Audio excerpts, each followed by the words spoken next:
very inception until its launch today. We've done this through a participatory process that engaged our tripartite constituents, government, worker and employer representatives, as well as a wider cooperative movement. Today's International Day of Cooperatives is a perfect opportunity to raise awareness on the key role cooperatives play in advancing decent work and sustainable development through their values of mutualism, self-help, and solidarity. Historically, these values see heightened interest during times of crisis. The global COVID-19 pandemic has been no different.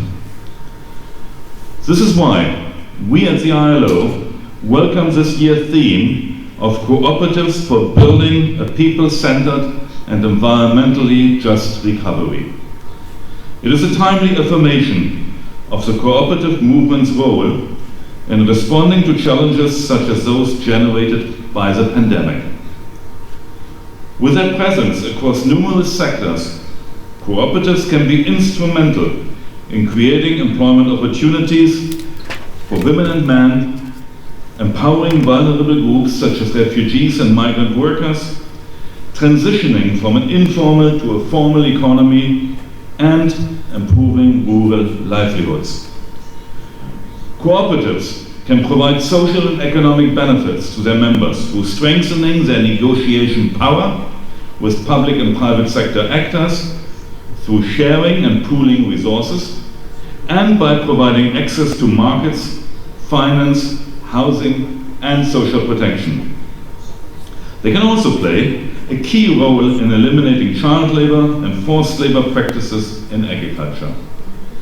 In addition to their long-standing presence in sectors such as finance, agriculture, retail, and housing, cooperatives are becoming more active in less traditional sectors, such as renewable energy and care services for children and the elderly. And workers' cooperatives have a key role to play in safeguarding workers' rights and promoting decent working conditions in the platform economy. The ILO has recognized cooperatives as critical in advancing its mandate for social justice and has supported cooperative development for 100 years. Only 1 year after its foundation in 1919, the ILO established a dedicated cooperatives unit in 1920. While encompassing social and organizational aspects, cooperatives, like other businesses, also have an obligation to comply with responsible labor practices in line with international labor standards and decent work principles. ILO Recommendation 193 on the promotion of cooperatives, adopted in 2002, is the only international labor standard on cooperatives and provides guidance on policy and implementation. It also provides guidance on the role of cooperative organizations and of governments and the social partners in promoting cooperatives. The recommendation underlines the autonomy of cooperatives as enterprises and organizations, independent from undue control and influence by outside sources, be they political parties or governments. ILO Recommendation 193 has guided legislative and policy processes in over 110 countries around the world, including development of the national strategy for the Jordanian cooperative movement that we are launching today. In recent years, ladies and gentlemen, cooperatives have increasingly worked with national and local governments and international organizations in forced displacement contexts, and most recently in the context of the COVID-19 pandemic. In Jordan, we've seen the key role cooperatives play in providing services to vulnerable Jordanian host communities, Syrian refugees, and migrant workers, especially in rural areas. Recognizing this important role, the ILO has been working closely with cooperatives in Jordan since 2016 to further strengthen their capacity to provide employment support and advance livelihood opportunities particularly for those employed in the agricultural sector. Following an agreement with the Ministry of Labour, the ILO collaborated with selected agricultural and multi-purpose cooperatives to facilitate issuing more than 86,000 work permits to Syrian refugees over the past 5 years. During this period, cooperatives also helped establish 38 joint ventures between Syrian refugees and Jordanians, with technical and financial help from the ILO.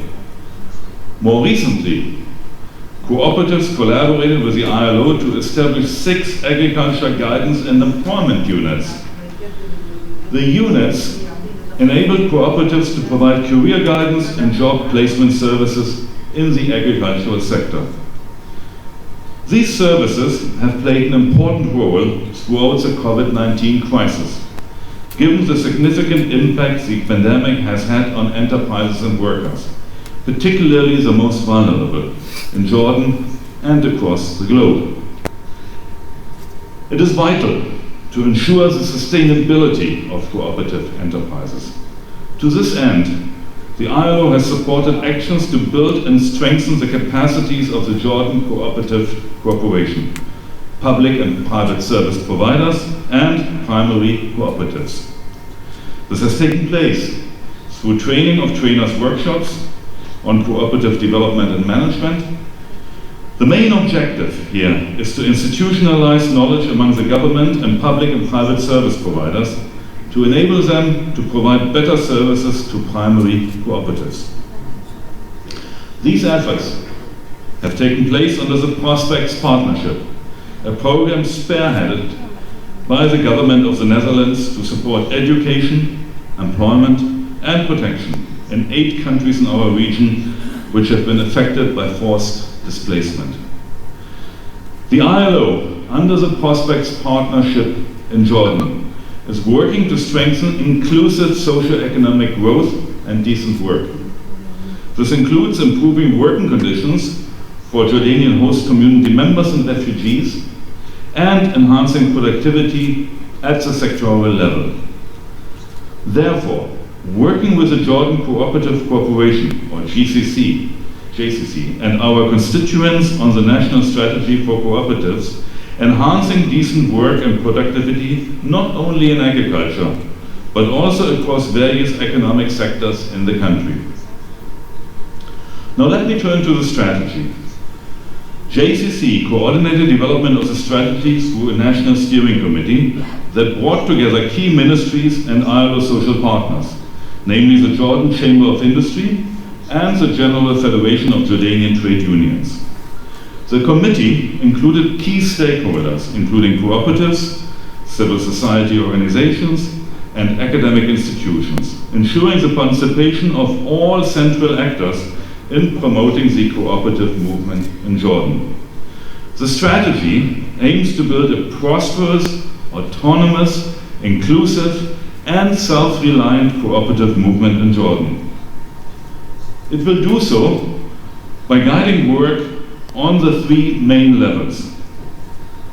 The first is creating, on the macro level, a conducive environment of the Jordanian cooperative movement. This will see the amendment of the Cooperative Law of 1997 and Regulations 33 and 166 and their alignment with international labor standards. The second objective is building an efficient service infrastructure for cooperatives and their unions and federations. Work in this regard on the meso level will include strengthening the JCC institutionally and reactivating its Cooperative Development Institute, its Cooperative Development Fund, and its Cooperative Control and Audit Department. Importantly, it will also establish and capacitate cooperative unions and federations. And the third objective of the strategy is, on the micro level, developing autonomous, self-reliant cooperatives that provide efficient services to members. This will include providing direct support to primary and secondary cooperatives through awareness raising and capacity building. These efforts will also contribute to wider objectives, such as promoting job creation, gender equality, social security, environmental protection, and economic growth as such, and improving working and living conditions. We very much look forward to the implementation phase of the strategy as we continue to support ILO constituents and the cooperative movement in Jordan to realize the full potential of cooperatives, their potential to build back better by providing vital services to communities and promoting decent working conditions for all. Thank you very much.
إن النماذج الناجحة وبحسب الممارسات الفضلى في مختلف أنحاء العالم تعتمد في منهجيتها على مشاركة كافة الأطراف المعنية ذات العلاقة، الحكومة والقطاعات المختصة، بالإضافة إلى مؤسسات المجتمع المحلي والجهات الداعمة. وتعتبر الحكومات واهتمامها في تطوير العمل ومؤسسته حجر الأساس لنجاح هذه الجهود وتضمينها ضمن الأطر الرسمية. وعليه شكلت الحكومة الأردنية لجنة توجيهية وطنية للإشراف على تطوير الاستراتيجية، ضمت ممثلين عن الوزارات المعنية والشركاء الاجتماعيين وكوكبة من خبراء التعاون في الأردن، وبرئاسة معالي وزير الزراعة رئيس مجلس إدارة المؤسسة التعاونية الذي كان وما زال محور هذا الإنجاز. سنستمع لكلمة توجيهية لمعالي المهندس خالد حنيفات وزير الزراعة، فليتفضل مشكورا وليتكرم بإطلاق الاستراتيجية.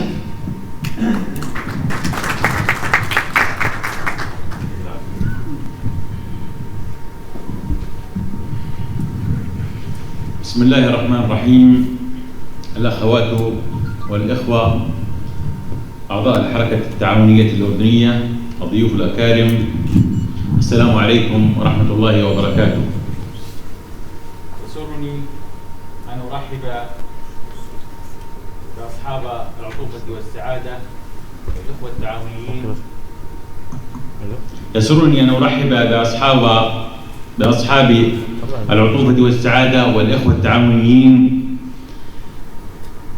والحضور من جميع محافظات الوطن، ولا أنسى ضيفنا السيد فرانك هاجمان نائب المدير الإقليمي للدول العربية في منظمة العمل الدولية، كما ويسعدني أن أنقل تحيات وأمنيات دولة رئيس الوزراء لكم جميعا بالتوفيق والسداد، والذي حالت ارتباطاته الرسمية الطارئة أن يكون بينكم اليوم لرعاية هذا الاحتفال الذي تنظمه المؤسسة التعاونية الأردنية بالشراكة مع منظمة العمل الدولية احتفالا بيوم التعاون الدولي لعام 2021 وإطلاق الاستراتيجية الوطنية للحركة التعاونية الأردنية للأعوام 2021-2025. الحضور الكريم، في الوقت الذي يحتفل العالم بيوم التعاون الدولي لهذا العام والعالم يرضخ تحت جائحة لم تستثني أحد، فقد استمدت الأمم المتحدة بالشراكة من التحالف التعاون الدولي شعارا لهذه المناسبة يؤكد على ضرورة إعادة البناء معا بشكل أفضل في هكذا ظروف استثنائية. ولا يسعني إلى أن أعرب عن تقديري وإعجابي بالجهود التعاونية الأردنية لما حققته من إنجازات في مسيرة التنمية المستدامة الشاملة على امتداد مساحة الوطن، حيث تعتبر جزءا من الحركة التعاونية العالمية وإنجازاتها النهضوية والتنموية في المجتمعات المستهدفة بأنشطة وأعمال تعاونية. ولقد اتسمت مسيرة العمل التعاوني والحركة التعاونية الأردنية على مدى 7 عقود بالعزيمة والإصرار على المضي قدما نحو آفاق أوسع وفضاءات أرحب عاما تلو عام، لما حظيت به من اهتمام ملكي من لدن القيادة الهاشمية التي رأت في الجمعيات التعاونية وانتشارها في المجتمعات المحلية أداة فاعلة في المساهمة بتحقيق التنمية المستدامة وحفظ كرامة الإنسان. واقتضت الحاجة والضرورة للنهوض بالحركة التعاونية الأردنية لأهميتها في المساهمة بتنمية المجتمعات المحلية إلى التفات الحكومة للقطاع التعاوني الأردني والعمل على تطوير الأدوات والوسائل الكفيلة بإحداث التغيير المنشود نحو حركة تعاونية أوسع انتشارا وأكثر تأثيرا في المجتمع. ولأجل ذلك سنعمل على تشكيل لجنة استشارية تكون رديفا لمجلس إدارة المؤسسة التعاونية الأردنية، تعمل على تزويد مجلس الإدارة بالأفكار والتصورات التي تخدم العمل التعاوني بالاستناد للمعطيات وللتحليل القائم على المنهجية العلمية. الحضور الكريم، لم تكن جائحة كورونا العالمية حدثا عابرا بلا تداعيات أو ارتدادات سلبية واسعة، بل كانت في ظروفها ومتغيراتها أشد وقعا وضررا بالاقتصاد العالمي، بما في ذلك على القطاع التعاوني الذي شهد تراجعا في الأداء والتأثير في المجتمعات. الأمر الذي دفع المؤسسة التعاونية الأردنية إلى حث الخطى سريعا نحو إعادة إعداد استراتيجية وطنية للحركة التعاونية الأردنية في سياق دخول الاقتصاد الأردني مرحلة التعافي من آثار الأزمة، بالرغم من تحديثها المتواصل وتطويرها الدائم لكل ما يتعلق بآليات الاهتمام بالتعاونيات. وانطلاقا من حرص المؤسسة على تطوير خدماتها المقدمة للتعاونيات من جهة، والتفكير مليا بوسائل وطرق مختلفة للنهوض بالعمل التعاوني من جهة أخرى، عكفت المؤسسة التعاونية الأردنية وبالتعاون مع منظمة الأعمال الدولية على إعداد استراتيجية وطنية للقطاع التعاوني للفترة 2021-2025 ووضع خطة تنفيذية لها تسهم في ترجمة الأفكار المطروحة والمقترحة المعتمدة إلى واقع ملموس، وعلى أن تشكل خارطة طريق للحركة التعاونية ورافدا حيويا للاقتصاد الوطني عبر إقامة مشاريع خاصة بالتعاونيات خدمة لأعضائها وتساهم في تحقيق التنمية المستدامة الشاملة. الأخوات والإخوة الكرام، وها نحن اليوم نحتفي بإطلاق الاستراتيجية الوطنية للحركة التعاونية، هذا المنجز الوطني، لنأمل بدعم كافة الجهات المعنية وشركاء التنمية بوضع مسار العمل التعاوني على السكة الصحيحة للانطلاق نحو مزيد من النجاحات المتوخاة مع بدء تنفيذ محاور هذه الاستراتيجية. واسمحوا لي قبل الختام أن أتوجه بجزيل الشكر والعرفان لمنظمة العمل الدولية والحكومة الهولندية ولكل الجهات الرسمية وشركاء التنمية والمؤسسات التعاونية والعاملين فيها لمساهمتهم في رفع عماد هذه الاستراتيجية ووضع بنيانها الأساس، ولكل شخص أشارك في إعدادها من خلال خلاصة خبراته وأفكاره، لا سيما المجلس الاقتصادي والاجتماعي والخبير الدولي والخبراء المحليين وأعضاء مجلس إدارة المؤسسة التعاونية وأعضاء اللجنة التوجيهية العليا الذين كان لهم جميعا الفضل بأن ترى الاستراتيجية النور وتدخل حيز التنفيذ. وختاما نقول بسم الله وعلى بركة الله نعلن إطلاق الاستراتيجية الوطنية للحركة التعاونية الأردنية للأعوام 2021-2025 مستمدين دائما العزيمة من جلالة الملك عبد الله الثاني المفدى قائد المسيرة وحاد الراكب، حفظه الله ورعاه وحفظ وطننا الأردن شامخا عزيزا. والسلام عليكم ورحمة الله وبركاته.